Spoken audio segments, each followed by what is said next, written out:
Hola, espero que se encuentren muy bien. Hoy, continuando con nuestro curso de física mecánica o física 1, vamos a hablar del movimiento parabólico o movimiento de proyectiles que aquí se encuentra en algunos textos. Antes que nada, te doy muchas gracias por estar acá. Recuerda que aquí, en esta parte, vas a encontrar el icono del canal. Tú solamente le das clic y de una te puedes suscribir para que siempre encuentres fácilmente los videos, te lleguen las notificaciones y le das a la campanita también de los videos que voy a ir subiendo y listo. Es decir, si te gustan los videos, por favor suscríbete. Entonces miren, ya después de la publicidad, comenzando ahora sí con el movimiento parabólico. Eh, este es un tema bastante interesante, pero muchas veces es un poco mal interpretado. ¿Por qué? Creo que ustedes ya se han dado cuenta, los que habitualmente ven los videos, los que me siguen, mis estudiantes, de que yo como que trato de aterrizar un poco las cosas a un contexto real.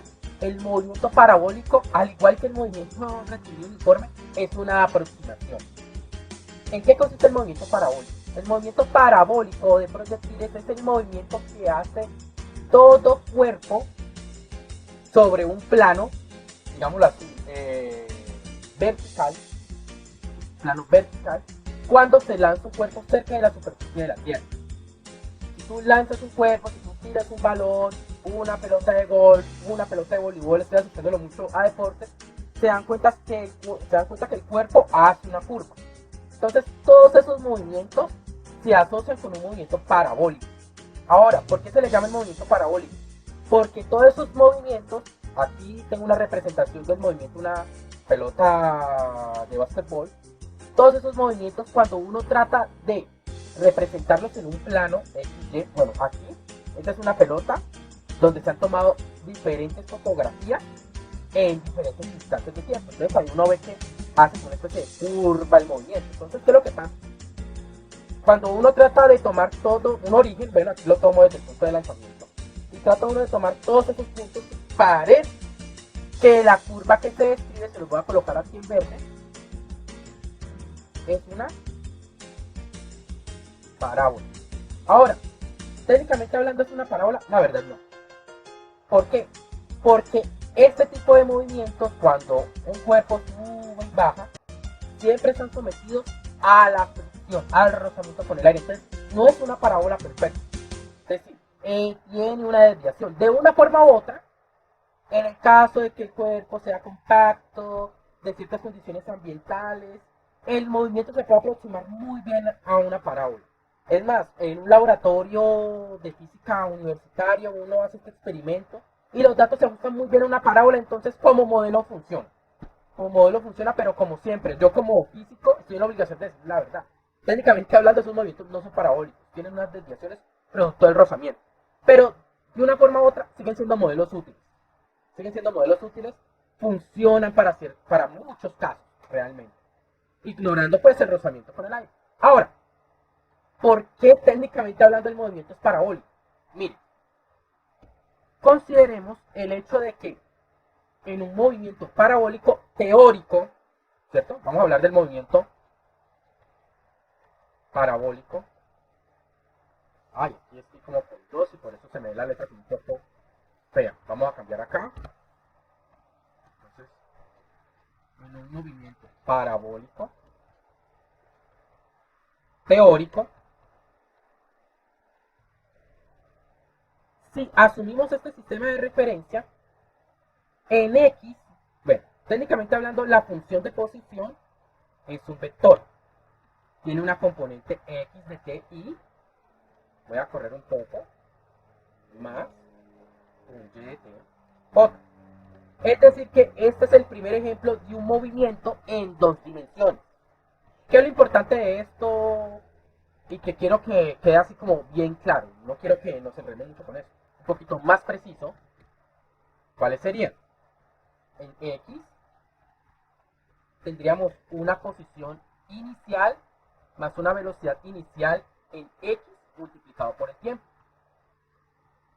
En Y tendríamos una posición inicial en Y más una velocidad inicial en Y por el tiempo menos un medio de la aceleración gravitacional por el tiempo al cuadrado. donde ya nosotros conocemos el valor de G. Bueno, yo ya en el video anterior del movimiento rectilíneo uniforme y movimiento uniformemente acelerado hablaba que G depende del lugar donde nos encontremos. Entonces particularmente G siempre se toma como 9.8 como la media. De una forma u otra, el profesor con el que ustedes vean clase es el que define cuál es el valor de G, técnicamente hablando. Pero ¿qué es lo importante? Miren que aquí la posición inicial es la que nosotros definimos en términos de sistema de referencia. El valor de G lo tiene que definir el profesor. O se tiene que calcular experimentalmente dependiendo de la posición en la que estés en la latitud. Aquí la pregunta es, ¿quién es B sub 0x y B sub 0y? B sub 0x y B sub 0y es la velocidad inicial del cuerpo, o la velocidad inicial en el tiempo cero. Entonces, para entender eso, voy a copiar esta imagen de acá, voy a copiar esto. Es decir, hay muchas cosas que... Control C, Control V. Voy a tirar esto abajo. Me voy a deshacer de algunas cositas. Entonces, me voy a deshacer de esto, me voy a deshacer de esto y me voy a deshacer de esto. Perfecto. Entonces, aquí nos queda un poquito más claro quién es la velocidad inicial. Siempre en un movimiento de dos dimensiones, es decir, hay un movimiento tanto en X como en Y. Si esto es Y en función de X, eso es lo que nosotros conocemos como la trayectoria. Entonces se los voy a colocar aquí en rojo, bien clarito, para que ustedes como que lo tengan presente. Esto de acá, no me equivoco. Entonces, esto de acá, esas líneas ahí, rojas, no son más que la trayectoria. Entonces miren, ¿qué es lo importante acá o qué es lo interesante acá? Siempre la velocidad en dos dimensiones termina siendo tangente a la trayectoria. Se lo voy a dibujar con verde para que quede un poquito más claro. Desde este punto, una recta tangente sería como esta. Entonces, esa debe ser la dirección de la velocidad inicial en el origen. El ángulo que forma ese vector de velocidad inicial con la horizontal, en este caso le vamos a llamar θ. Y esta pues será la velocidad inicial, que es un vector. Haciendo la descomposición vectorial, tenemos aquí que la velocidad inicial forma un triángulo rectángulo. Lo voy a dibujar acá de nuevo. Donde esto no va a ser más que Bx y esto no va a ser más que By. Entonces aquí, esto es θ, esto vale B sub 0x, esto vale B sub 0y, y esta es la magnitud de la velocidad inicial. Entonces, aquí nos queda como una claridad de que B sub 0x es la magnitud de la velocidad inicial, o rapidez para ser más concreto, por el coseno del ángulo. Más concreto no, más preciso. La velocidad inicial en Y termina siendo B sub 0, seno del ángulo, por la descomposición que estoy haciendo aquí del vector B sub 0, ¿no? Eso tengo que aclararlo. Entonces, considerando todos estos elementos, ¿qué necesito para describir un movimiento parabólico? Para describir un movimiento parabólico necesito la velocidad o la rapidez inicial del movimiento. Y esa velocidad inicial, cuando digo que necesito conocerla, necesito conocer su magnitud y su ángulo. Sea con la horizontal o sea con la vertical, porque también se puede dar con la vertical. Necesitamos también la posición inicial y obviamente el valor de G. Entonces, cuando tenemos todos esos elementos, tenemos descrito el movimiento parabólico. Ahora, hay un elemento importante. Así como nosotros definimos el vector de la posición, aquí lo voy a comenzar acá, también podemos definir el vector de velocidad. Entonces, la velocidad en función del tiempo no es más que Bx de t más, bueno, Bx de t y más By de t j. Entonces, aquí, esto también obedece a un movimiento rectilíneo uniforme y un movimiento uniformemente acelerado. Tienen que obedecer las mismas reglas. De tal manera que, voy a dejarlo acá, voy a ver si me alcanza, que la velocidad en x, si es un movimiento rectilíneo uniforme, tiene que ser constante, porque esa es la propiedad del movimiento rectilíneo uniforme, ¿vale? B sub 0x, es decir, si definimos este ángulo θ, tendríamos acá V0 coseno de t. La velocidad en y tiene que obedecer al movimiento uniformemente acelerado. Uy, aquí sí me confundí, aquí tenía que escribir otra. Ahí sí me destaché. Eso. Entonces aquí también voy a corregirlo antes de que se me vaya a pasar. Entonces,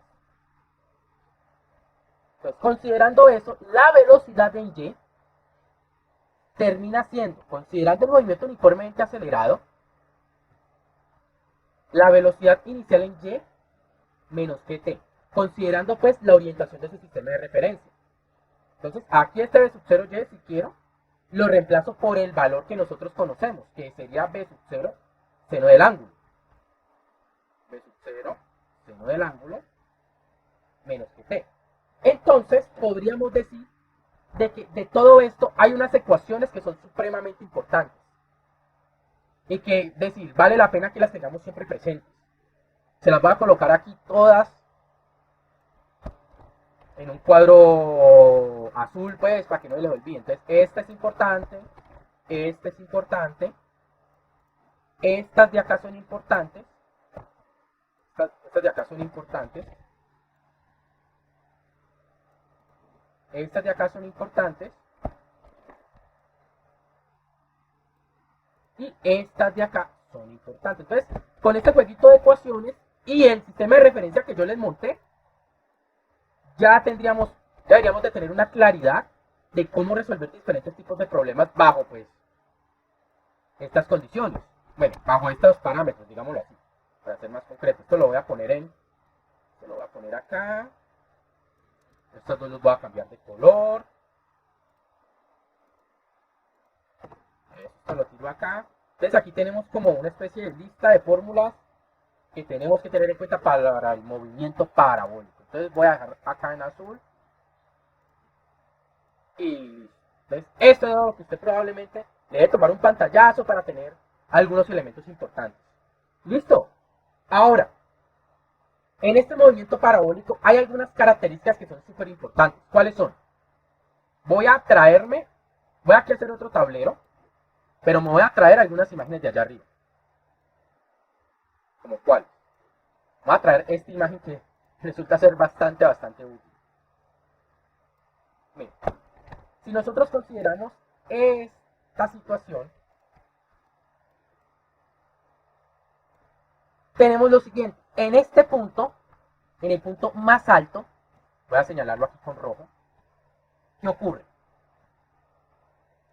En este punto más alto, según lo que yo les dije de la trayectoria, de que la velocidad, del vector velocidad es tangente a la trayectoria, según eso, el vector velocidad acá tiene que tener esta dirección, porque tiene que ser tangente a la curva.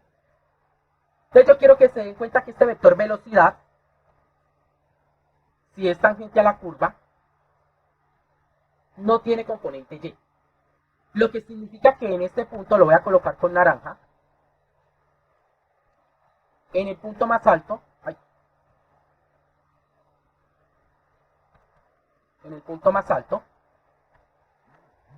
la velocidad en y es igual a 0. Y eso es importante porque es una pregunta casi obligada, pues, de esos exámenes de estado, o también los profesores nos preguntan en los parciales. Entonces, en el punto más alto, la velocidad en y es 0. Ahora, hay algunos parámetros que son importantísimos en el movimiento rectilíneo, en el movimiento parabólico. Uno de ellos es Tb. ¿Qué es Tb? Es el tiempo de vuelo. El tiempo de vuelo no es más que el intervalo en el cual el cuerpo regresa a un punto donde estaba a la misma altura desde donde inicia. Es decir, que si un cuerpo inicia su movimiento desde el suelo, es el tiempo que le tarda en regresar al suelo. Entonces eso es lo que le conocemos como tiempo de vuelo. Otro parámetro importantísimo del movimiento parabólico es la distancia horizontal que recorre, que se llama el X máximo. En algunos libros le llaman alcance máximo, que se llama alcance máximo. Entonces, ese es el alcance máximo. Otro parámetro que es súper importante, aquí sí lo voy a hacer con líneas punteadas. La altura de aquí a acá es lo que se le conoce como altura máxima. Entonces, esos tres parámetros es la altura máxima. Son supremamente importantes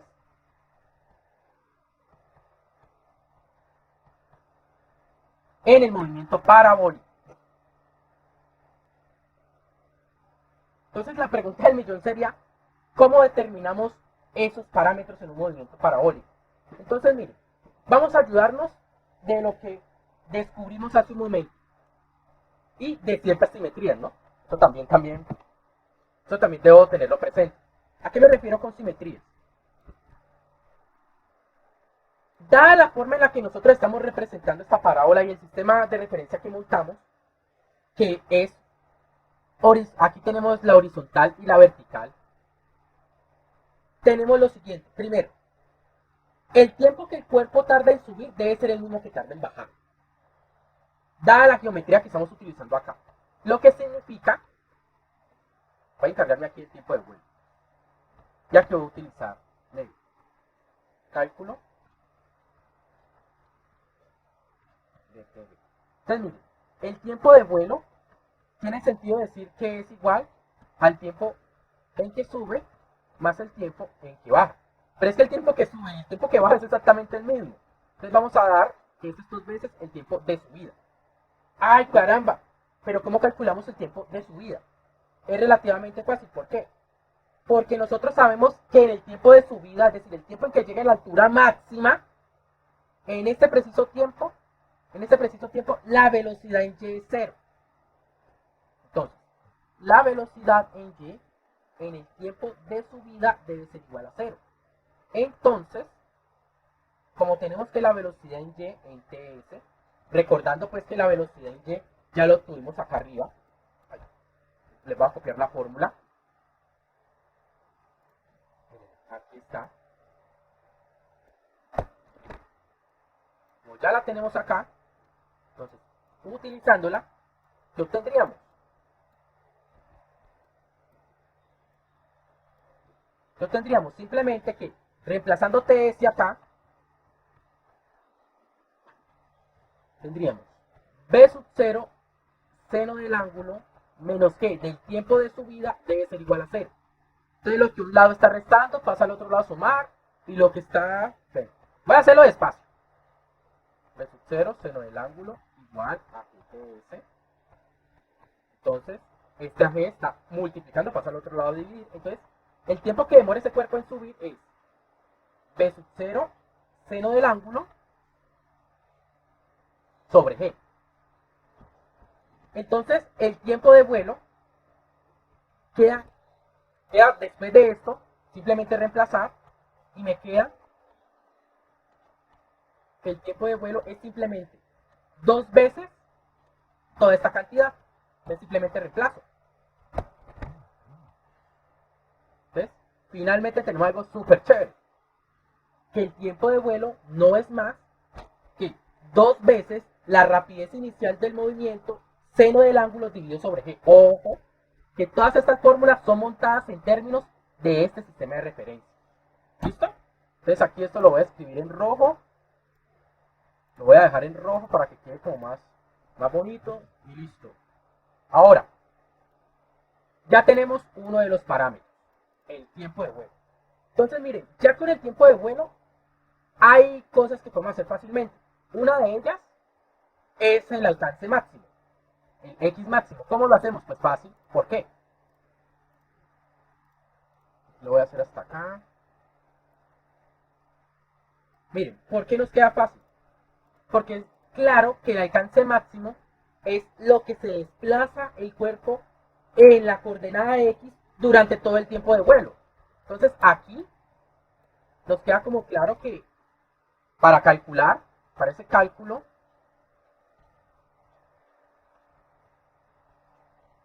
de X máximo, entonces ese x máximo pues debe ser igual a x en el tiempo de vuelo. Pero es que ese x yo lo tengo, miren, está acá. Entonces simplemente es cosa de reemplazar. Ahora, si nosotros consideramos este dibujo, voy a copiar primero acá.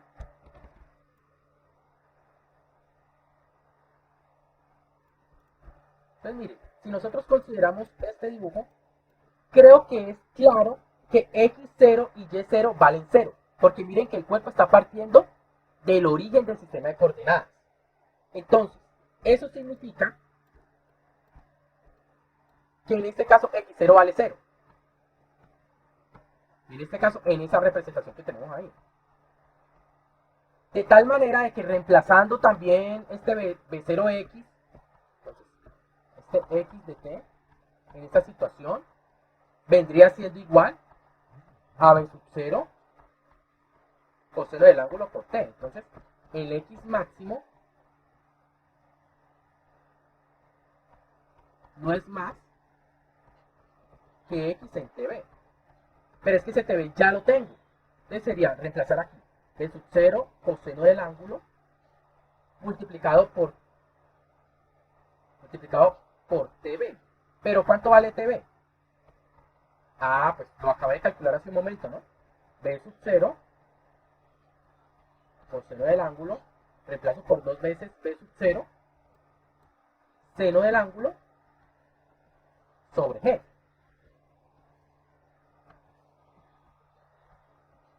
Entonces aquí obtendríamos B sub 0 por B sub 0, pues B sub 0 cuadrado. Entonces aquí voy a hacer primero como la línea divisoria. Entonces tendría acá B sub 0 al cuadrado 2 veces coseno del ángulo, seno del ángulo sobre G. Fácil. Ahora, en algunos libros de texto utilizan una identidad trigonométrica. ¿Cuál identidad? Hay una identidad que establece que 2 veces el coseno por el seno del ángulo, esto, 2, coseno del ángulo, seno del ángulo, es idénticamente igual a seno doble del ángulo. De tal manera de que aquí, en algunos textos ustedes lo van a encontrar así, esto se escribe como b sub 0 cuadrado seno doble del ángulo sobre G. Sí. Entonces aquí ya tenemos la fórmula del x máximo. Uy, mejor la escribo con paciencia. Entonces aquí tenemos la fórmula del x máximo. Entonces mire, ya tenemos una fórmula para el tiempo de vuelo, para el x máximo. Nos haría falta la fórmula del tiempo del y máximo, ¿no? Pero es que el y máximo también se hace fácilmente. ¿Cómo? Utilizando las fórmulas que ya habíamos visto allá arriba. Entonces aquí simplemente voy a colocarle en rojo para que les quede más claro a ustedes cuando estén repasando. Entonces ahora vamos a determinar la altura máxima. ¿Cómo determinamos la altura máxima? Miren, fácil. No sé si me alcanza en este espacio. Creo que sí. Vamos a intentarlo. Vamos a intentarlo. Miren. El cálculo de y máximo no está tampoco tan difícil.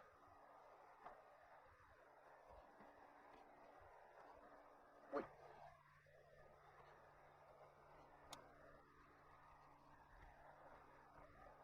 El cálculo de y máximo tampoco está difícil. ¿Por qué? Porque es que yo sé que y máximo, en función del sistema de coordenadas que definimos y todo, no es más que y del tiempo de subida. Del tiempo que tarda en subir. Y es que ese tiempo ya lo calculamos. Miren, recuerden que el tiempo de subida lo tengo acá. Entonces yo creo que simplemente reemplazar en la fórmula. Ahora, la fórmula, recuerden que es simplemente y0 más b sub 0 t, en este caso sería t de subida, menos 1/2 de g por el tiempo de subida al cuadrado. Pero es que ya sabemos que la altura inicial también en este sistema de coordenadas vale 0. Entonces aquí simplemente voy a reemplazar. Yo voy a reemplazar y voy a hacer el álgebra que necesite y vamos a ver si me alcanza. Aquí B sub 0y, recordemos que es B sub 0 seno del ángulo. Por el tiempo de vuelo, que recuerden que es B sub 0 seno del ángulo sobre G. Menos un medio de G por el tiempo de vuelo, que pues no es más que todo esto.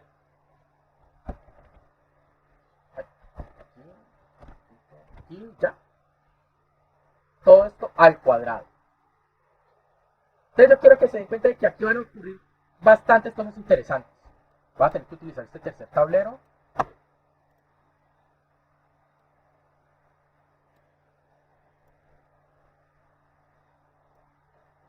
Entonces miren, aquí van a ocurrir cosas bastante interesantes. Yo creo que era mejor negocio coger y hacer esto en este tablero. Voy a dejarlo acá.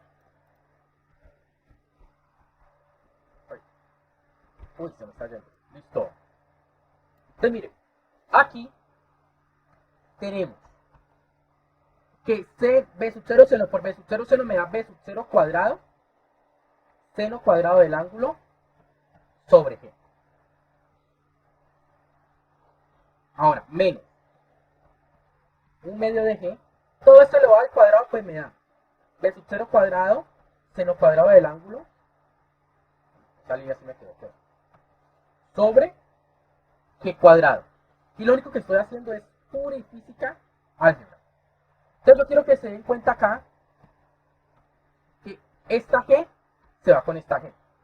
Y todo este término de acá es igualito a este, a excepción de su medio. Lo voy a reescribir después de hacer la sustitución.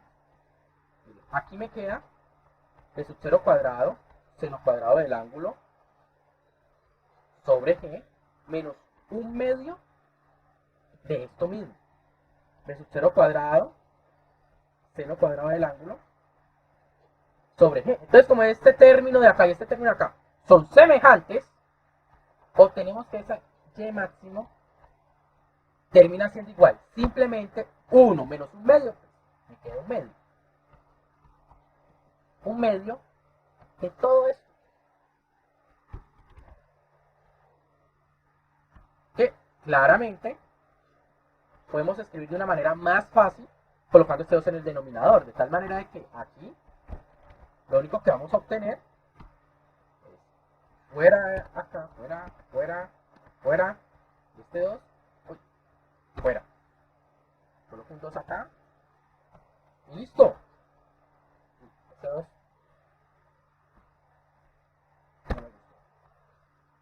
Listo. Entonces, ya teniendo todos esos ingredientes, nos damos cuenta de que ya calculamos esos tres parámetros.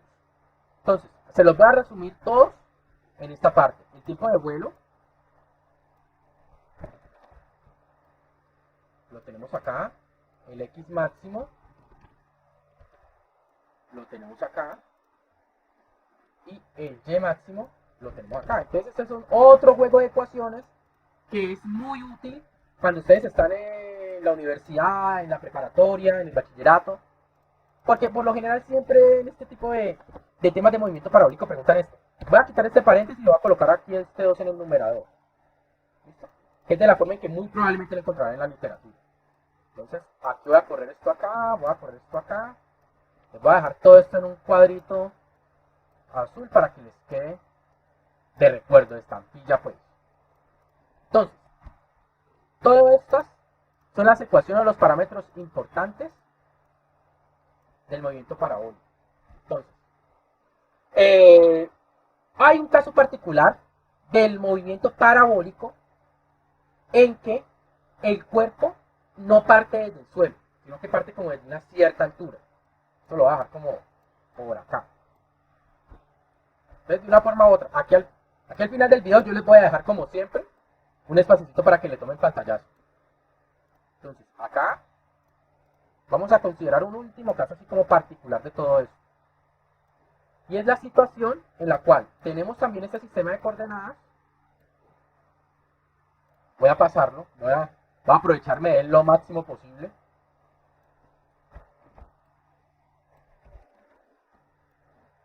Pero ya el cuerpo no parte, entre comillas, desde el suelo. Ya no parte desde acá. Y esto todo todo esto lo puedo quitar. Sino que él parte de una cierta altura y hace una trayectoria muy parecida a esta. Vamos a ver si me sale a la primera.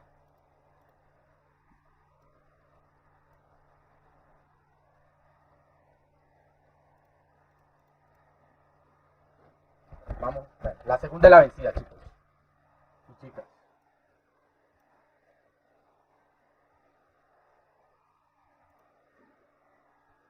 Listo, ahí me quedó más o menos, pero funciona. Es el hecho de que él parte desde una altura inicial. Cuando ocurre eso, afortunadamente las ecuaciones que nosotros tomamos arriba no se modifican mucho. Obviamente aquí la altura máxima y el alcance máximo ya no tendrían como la misma relevancia. Pero el punto ¿cuál es? ¿Cuál es el punto de todo esto? Que en este caso, cuando tenemos esta situación, si copiamos estas ecuaciones, este juego de ecuaciones, hay unas pequeñas modificaciones. ¿Cuáles son? Es evidente que en esta situación, no me cabe todo esto, es evidente que en esta situación la velocidad inicial del cuerpo tiene esta forma. Lo que significa que esa velocidad inicial forma un ángulo de 0 grados con la vertical. Es decir, en este caso, θ vale 0 grados o 0 radianes. Cualquiera de las dos representaciones nos sirve en este momento. Eso significa que para este caso, este movimiento se llama semiparabólico. Este término no aparece. ¿Por qué no aparece de sub 0y? Porque aquí pues queda completamente claro que si consideramos estas ecuaciones de acá, voy a copiarlas de nuevo. Si consideramos todo esto de acá, en esta situación de 0y vale 0. Pues ¿por qué? Porque el ángulo, porque θ vale 0 y seno 0 vale 0. Entonces, de aquí desaparece este término y desaparece este término. De tal manera que en el movimiento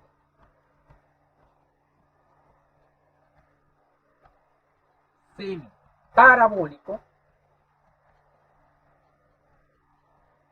las ecuaciones de movimiento cambian un poquito. ¿Cuáles son? Pues simplemente aquí nos olvidamos de ese b sub 0, no participa ya.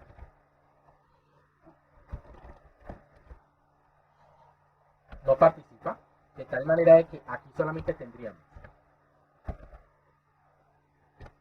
xy0 menos 1 medio de gt cuadrado. Es decir, la ecuación se reduce un poco. En x sí tenemos la misma cosa, aquí sí no cambia mucho. Aquí sí no cambia mucho. Y aquí cuando tenemos b sub 0x, bx y by, solamente sufre cambio la coordenada y de la velocidad, porque esto se elimina y nos queda t. Y listo. Ustedes piensen que aquí ya tenemos como un resumen. Esto sería movimiento semiparabólico. Voy a copiar esto de acá y lo voy a poner acá arriba. Entonces, aquí les voy a dejar. A ver, ahí ya se me... No sé si va a alcanzar a salir el sonido. Ya me cumplieron los 30 minutos, los 30 minutos más o menos. No me gusta que el video dure tanto. Entonces, aquí también les dejo como un resumen de las ecuaciones importantes del movimiento parabólico. Entonces les voy a dar el espacio como para que tomen el pantallazo, lo miren, lo reflexionen. Les agradezco muchísimo por acompañarme hasta el final. Aquí está la parte del movimiento parabólico. Aquí están las deducciones pues del tiempo de vuelo, del x máximo, del y máximo. Aquí están todas esas demostraciones. Entonces, chicos, chicas, muchísimas gracias por llegar hasta el final. Espero que esto haya quedado claro la deducción de estas ecuaciones.